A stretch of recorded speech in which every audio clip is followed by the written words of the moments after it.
Week 9 in the NFL. There's Joe Flacco. Week 4 had his best performance of the year. 363 yards, 2 touchdowns against the Pittsburgh Steelers. That's James Conner, running back from the Pittsburgh Steelers. 3 straight games of 100 yards and 2 touchdowns. And the last time he faced Baltimore, he only had 19 yards rushing. And there's Pat Mahomes right there, the best quarterback in the NFL. That's right, I said it. Leads the NFL in yards and TDs.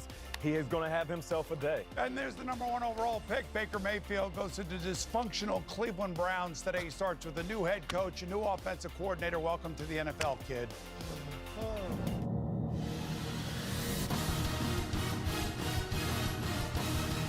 Stand by to move right. Ready, 1, take 1. Stand by to bring it back. Take 4.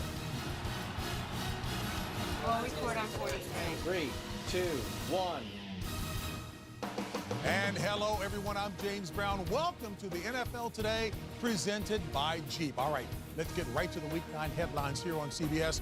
2 quarterbacks playing their best football of the season square off later today on CBS as Phillip Rivers and the Chargers look for their 5th win in a row when they visit Russell Wilson and Seattle. Well, the Hugh Jackson era has come to an end in Cleveland, and former defensive coordinator Greg Williams will be tested in his first game as interim head coach going against the high-flying Kansas City Chiefs. You know what? Looking for a good rivalry game? How about a great one? Since meeting in Week 4, the Steelers and Ravens have headed in opposite directions. But when these familiar foes face off, emotions always run high. Final score, Baltimore 26, Pittsburgh 14. Stick a fork in them, they're done. The Ravens take control in the division. Line drive, the kick is good! And the Browns beat the Ravens! Oh, no good! No good! A horrible, horrible decision by Joe Flacco. Connor gets the call. Touchdown Steelers! You gotta be here! Unbelievable! The Steelers are winning.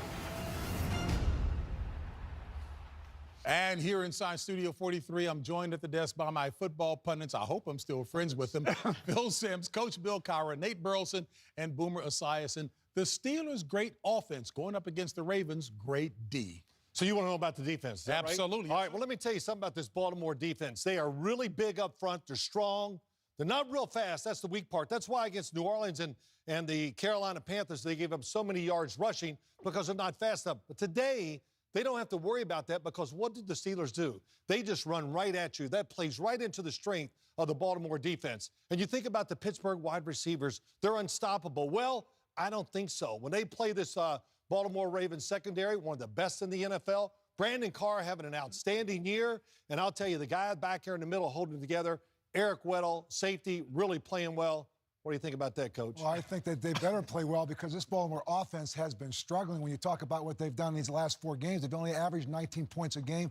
And we're talking about Joe Flacco, who's been struggling, in a defense in Pittsburgh that has gotten better. You talk about the first half of that last Ravens game, they give up 2 touchdowns in the first quarter. From that time on, they have been a different defense. Last 3 games, all wins, 19 yards per game, 19 points per game they've been giving up.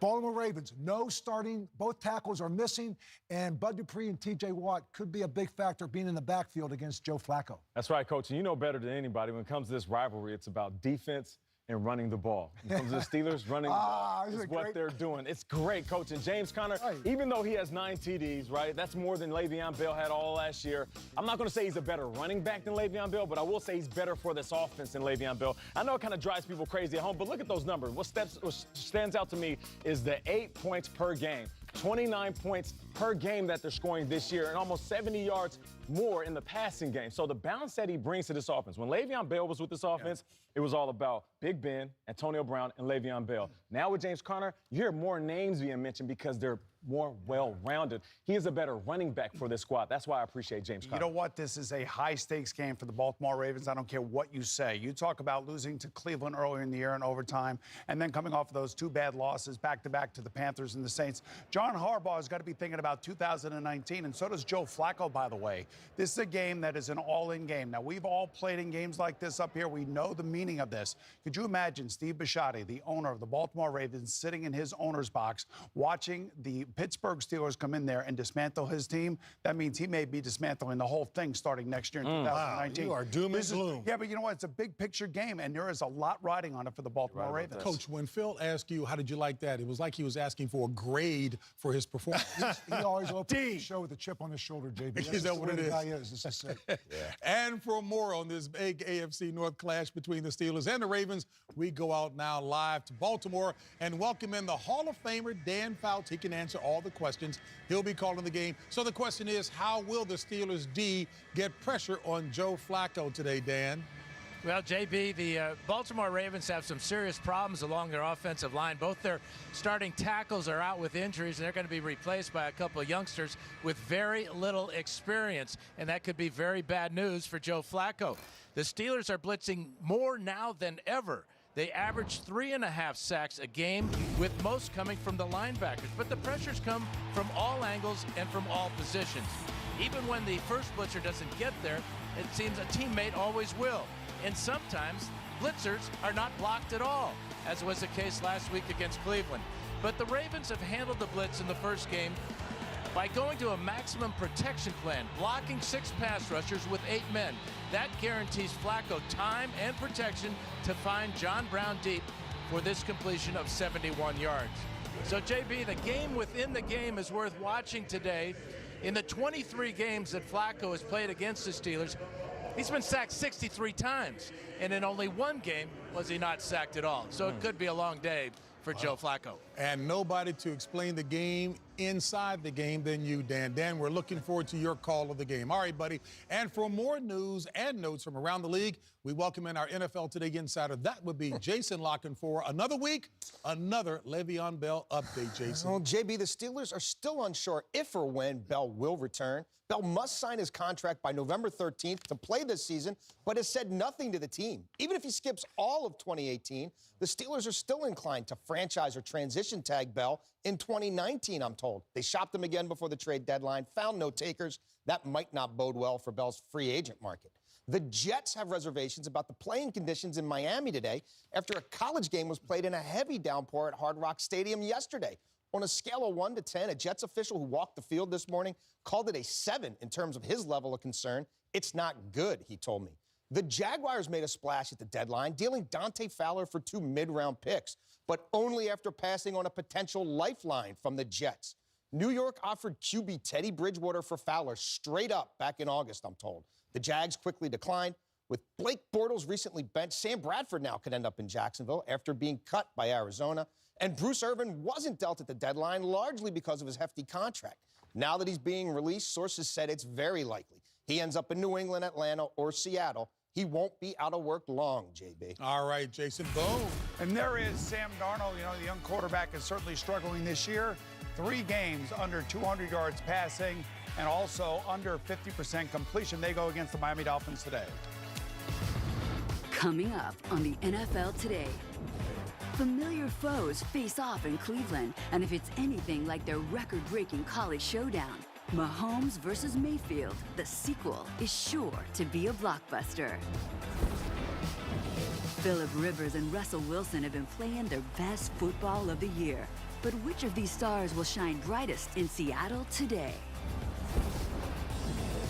With the season at the halfway point, the playoff picture is beginning to take shape. Playoffs? Don't talk about playoffs. You kidding me? No, Coach, not kidding. And the guys are ready to break it all down for you. That's all straight ahead on the NFL Today on CBS, the home of Super Bowl 53. The NFL Today on CBS Sports is presented by Jeep.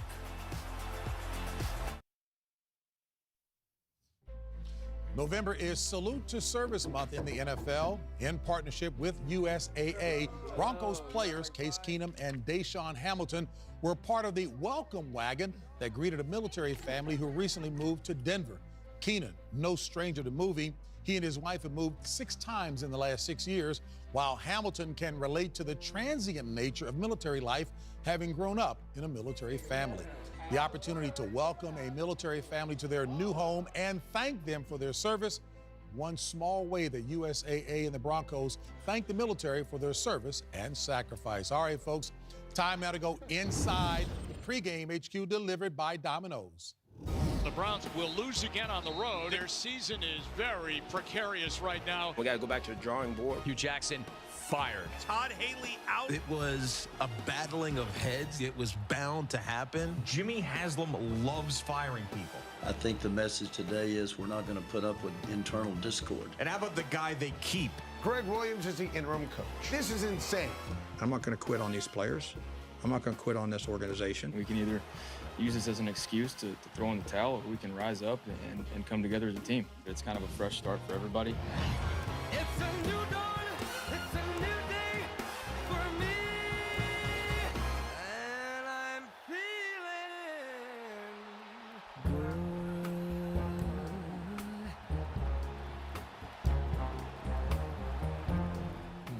Well, it's another fresh start, if you will, at the coaching position in Cleveland. Check this out. Since 2002, the Browns have now had 9 different head coaches.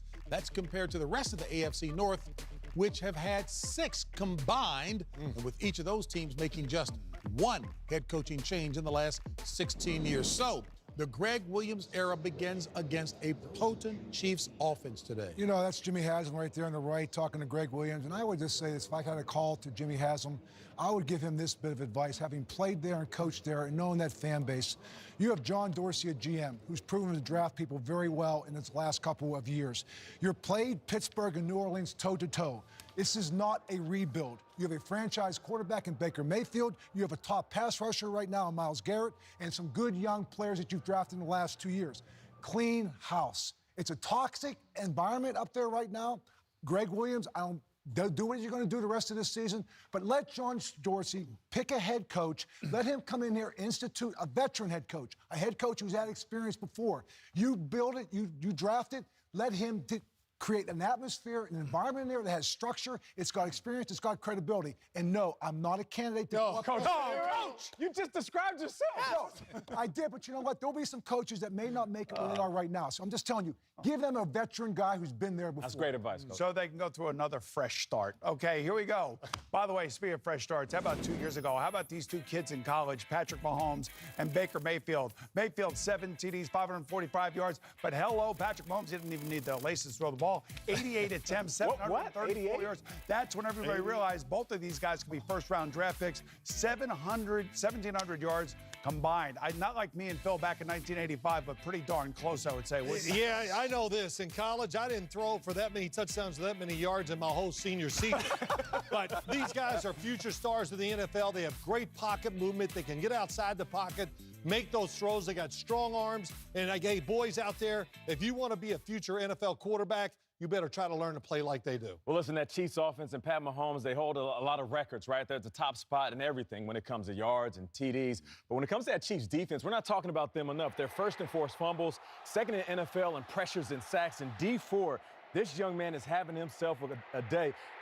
AFC Player of the Week, 8 sacks this season. That's second in NFL. So he's one of those anchors. He's going to be one of those guys that will make a difference in the game today. So Baker Mayfield and that offense, they better watch out for this young man. Not only based on the substance of what Bill Cowher had to say, how do we know he was real serious? His chin was out there. It was like no question about that. Hey, folks, in another 1 o'clock matchup right here on CBS, the Jets and Sam Darnold look to avenge a Week 2 loss to the Dolphins. Well, I tell you, Sam Darnold, I think the coaching staff needs to find a way to give him some easier throws to get his confidence up. He does have a couple of his wide receivers coming back today. That should help. And there's big Brock Osweiler still starting for the Miami Dolphins. Ryan Tannehill is injured. He actually said this week that he hopes to hold on to that when Ryan Tannehill does come back. Now, coming up, Phil and I will go head-to-head on the Offensive Player of the Year in our NFL debate right after this. Woo, I'm going to kick. You know what? Let's get it done, boys.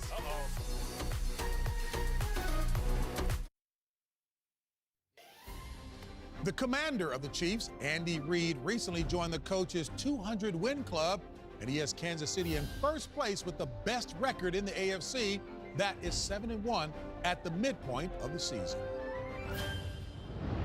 Speaking of midseason, the midterm elections, as you know, they're coming up this Tuesday, and with that in mind, no better time than now to have our football pundits debate some hotly contested midseason awards right here on the NFL Today. Up first, we take a look at these messages from the candidates for Offensive Player of the Year.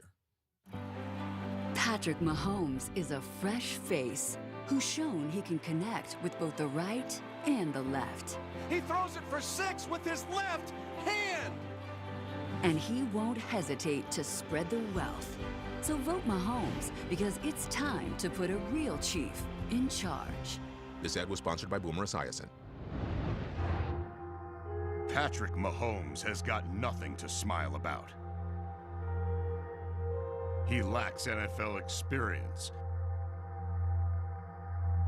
And he's constantly shifting positions.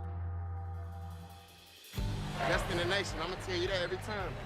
Todd Gurley's an experienced veteran and proven winner who finishes what he starts. Gurley gets in! Unbelievable.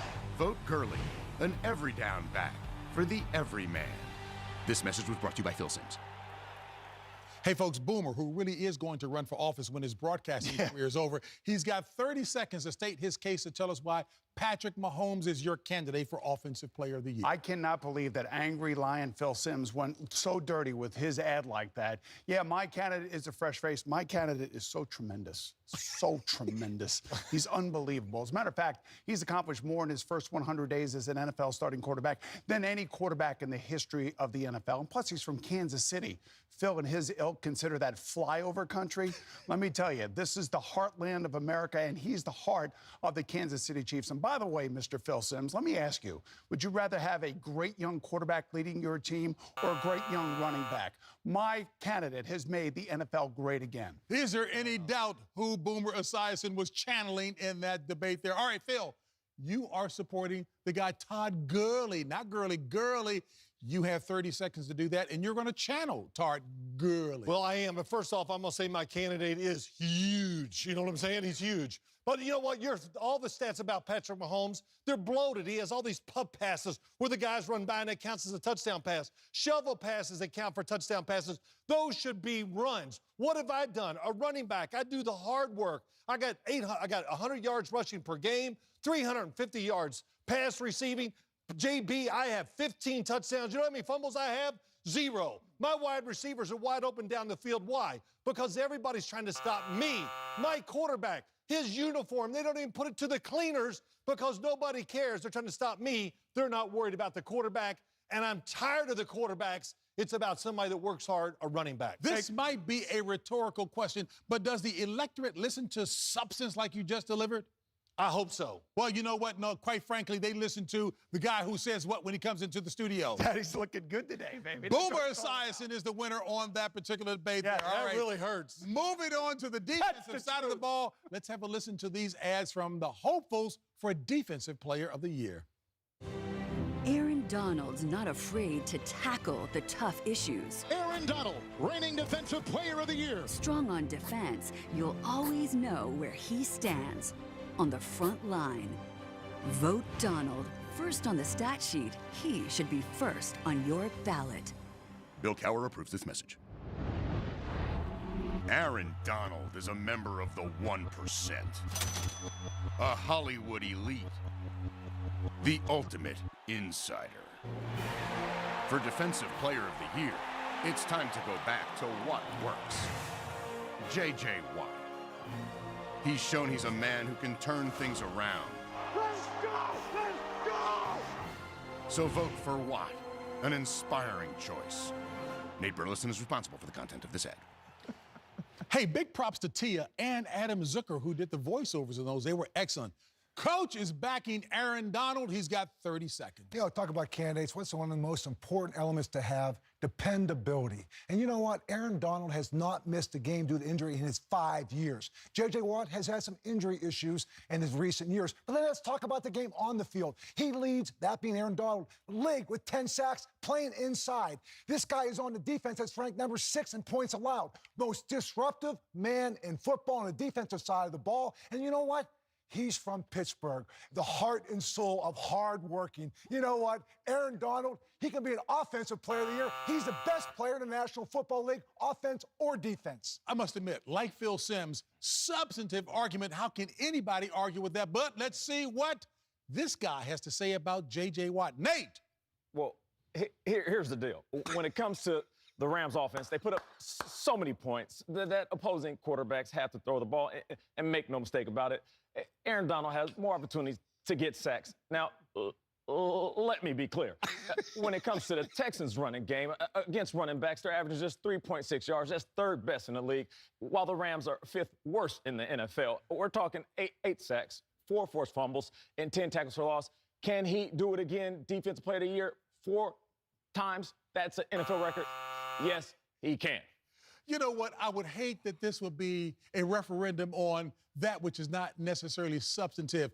Bill Cowher had a strong argument, but you know what? The millennials, they love you. Your imitation of Barack Obama, just like Boomer did with Donald Trump. How can you argue against that? Thank Nate is the winner with that. Thank you. How can you argue? I have stats. You can't let the personalities, the approach dictate this outcome, JB. Stats are important. Well, you know what? Coach just provided a nice segue to say this. Our guys have had their say on who the candidates should be. They've picked, I've picked the winners, in my opinion. But we want to hear from you, the fans. And here's your chance to exercise your right to vote. Head to @NFL on CBS on Twitter to cast your ballot for offensive and defensive players of the year. And I'm not even going to sit next to you today. I'm looking at Bill Cowher's face. Hey, Patrick Mahomes supporters have made their way to Cleveland as he gets ready for his big game today against the Browns.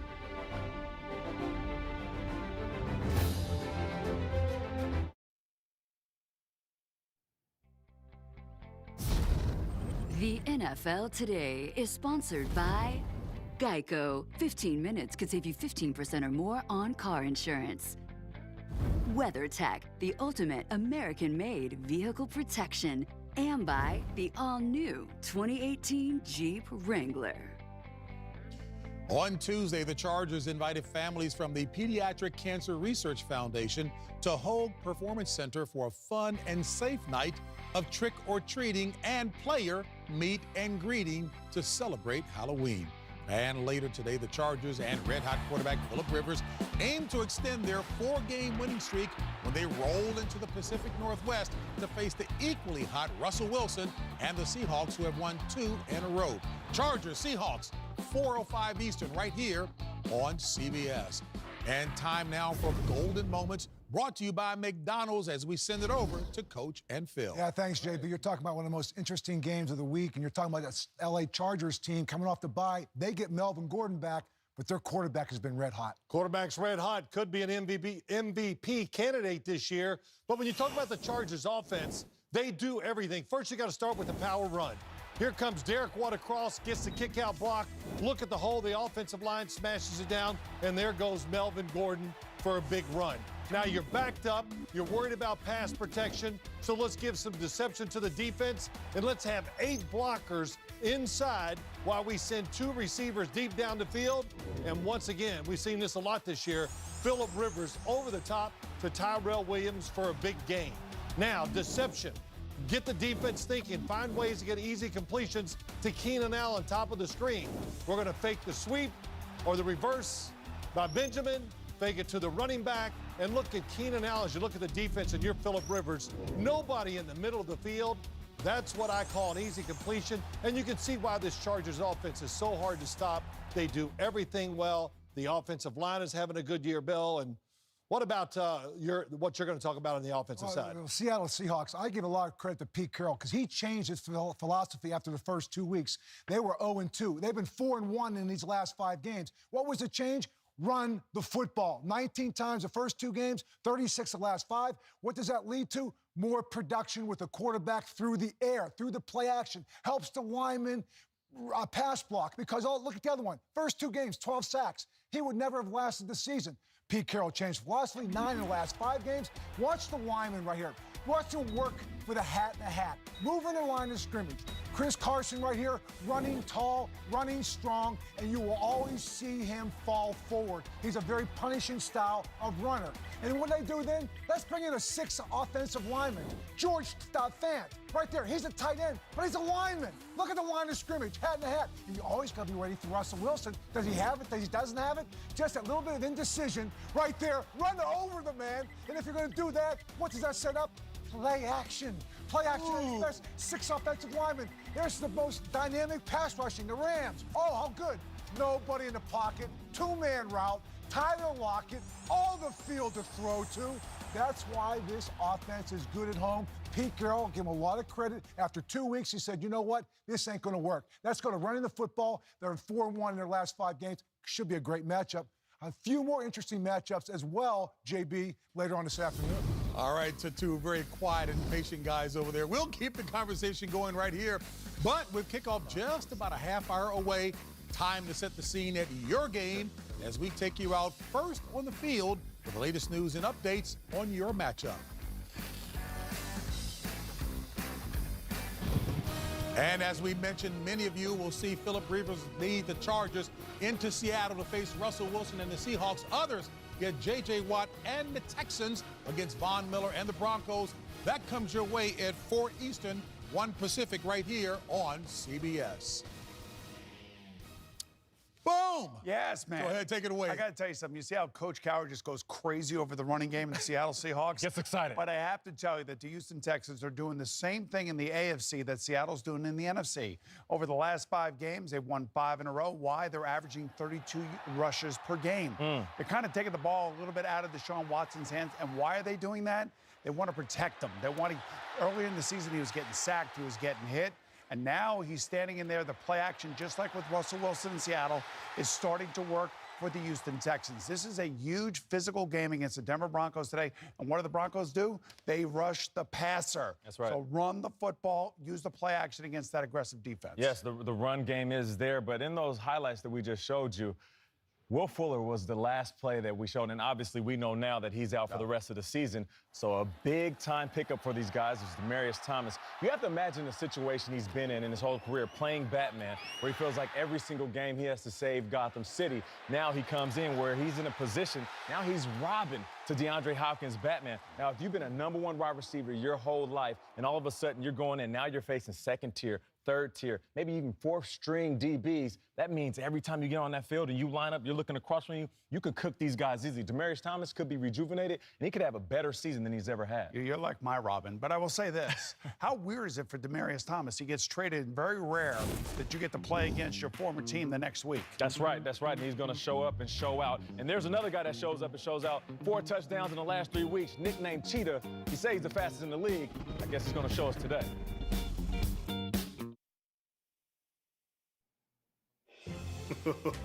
Wow. Man, a lot of great memories. There's a man open. Touchdown, Pittsburgh! Heinz Ward! As long as you're carrying this trophy home, you've done your part. And it is juggled and caught with Swan with a circus catch. To be in the history books under the Pittsburgh Steelers organization. Santonio with a touchdown! I don't know how he did it! That was my dream come true. Winning the Super Bowl means you completed the goal, the task. It was a total team effort to achieve this goal, and this is the reason why we play football.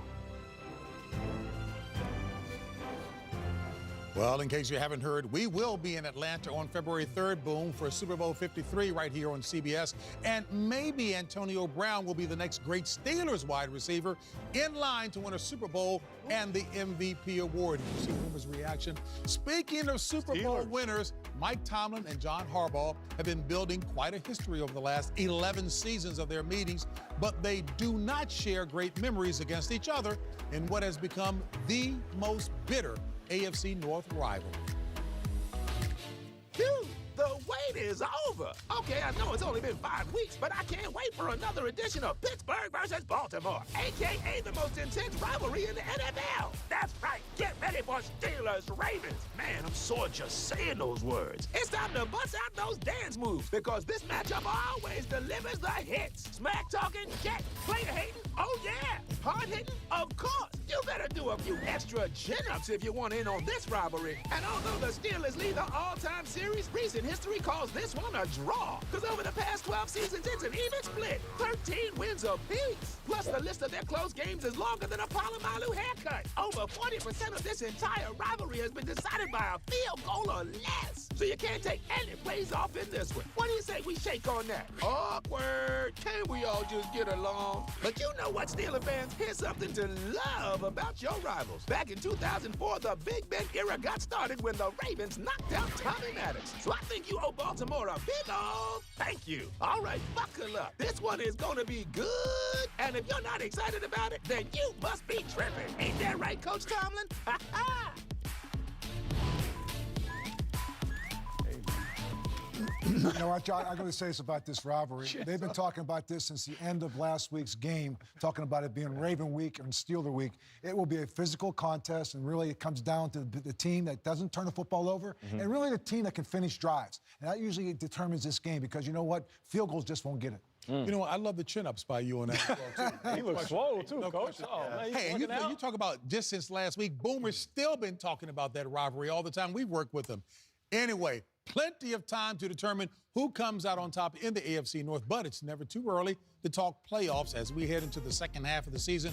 Here's a look at how the current top 6 playoff seeds line up in the AFC, and it seems like a couple of squads should be locks, namely the Chiefs and the Patriots, but there could be a spot or two up for grabs. Hey, that's why today's game between the Ravens and the Steelers is so important. Just take a look at these numbers. I worry about the Cincinnati Bengals. Right. I don't know about their defense. Their defense is 32nd in the league, but Joe Flacco today with 2 young offensive tackles is going to have his work cut out for him, and they need to win this game in the worst way. Yeah, I'm looking at the Chargers when it comes to the AFC, one of the more underrated teams in the league, one of the best at passing, and of course Melvin Gordon is one of those underrated running backs, and still haven't even seen Bosa on the field yet. So for me, it's the Chargers that could be the surprise team once we start working into November and December. All right, Nate, and meanwhile, over in the NFC, the undefeated LA Rams clearly atop the current 6 playoff seeds, with the Saints following up. Otherwise, it's a little more wide open in the NFC. So, Phil, where do you see a chance for a team to get in, and who falls out? Well, such a long way to go, you know, and I can't go on and say who's going to win what game and all that. Why not? That's what you're here for. No, that's what you do. you know it all. But here, 3 teams that I think could be on that list that are not on it now. The Philadelphia Eagles, of course, getting Golden Tate's going to be big news. The Dallas Cowboys, you got to put them in there because their defense is outstanding. And the other team that's not on that list, the Minnesota Vikings. Right. We know they got a good defense. Their quarterback is hot. Those are 3 teams that could get in. And I'm just looking at this game tonight, the Rams visiting the New Orleans Saints. You have to think that this also could determine home field advantage when you talk about the playoffs. So the significance of this game tonight or this afternoon is going to be very, very big. I agree with Phil. I think when you talk about the NFC North, NFC East, I still think that's up in the air. And I agree with you. I think Philadelphia and Minnesota surface above the current teams.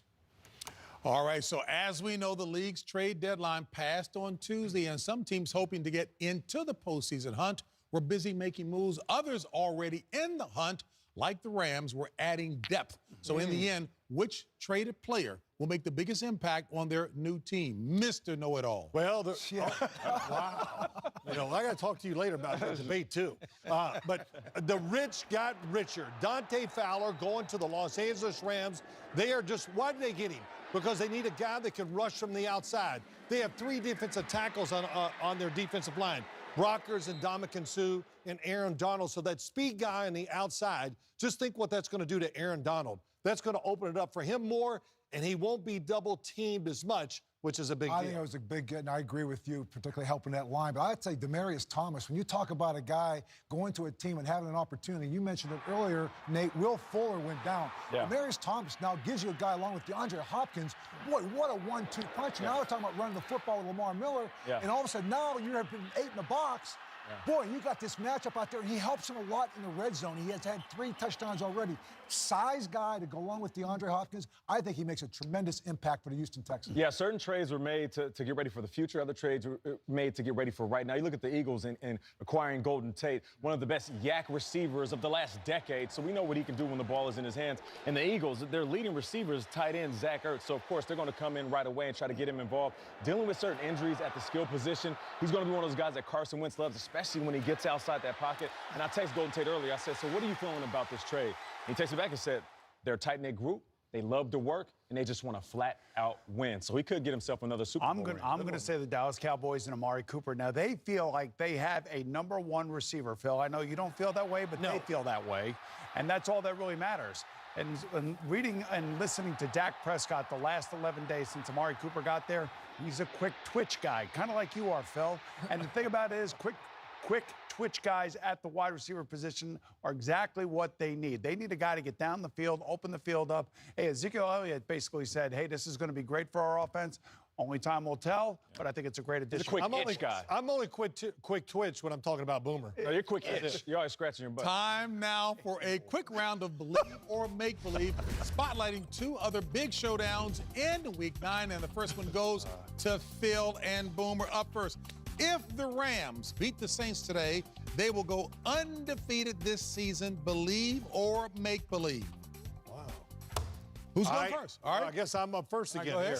I don't believe they'll go undefeated, and I don't think they'll beat the Saints down there today. One, the crowd. The Saints run the ball. They have a very diversive and complicated run game, the Saints do. You like the run game, don't you? Yeah, I do. Rams don't run the ball. I had one that helped me win Super Bowls. But that run game, controlling the clock, is going to be the reason why the Saints beat the Rams today. I don't want to debate him anymore. I agree with him.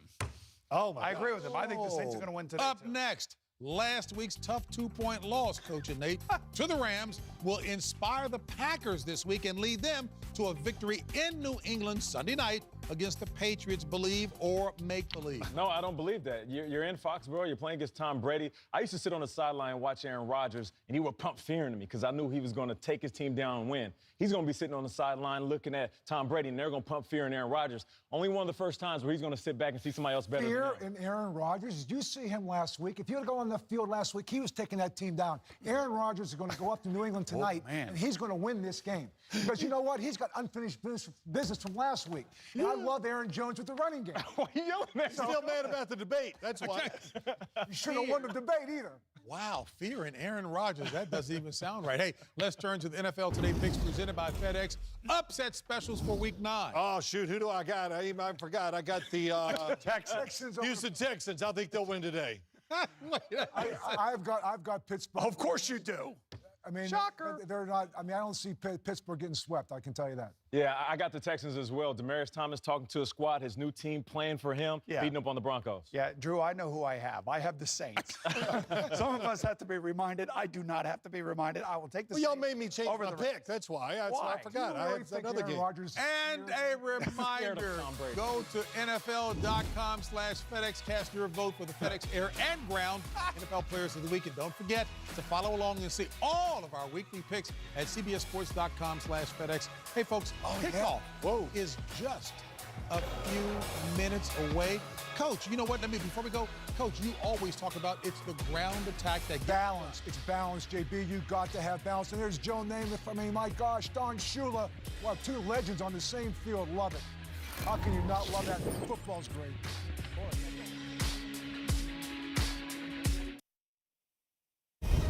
The NFL Today on CBS Sports is presented by Jeep.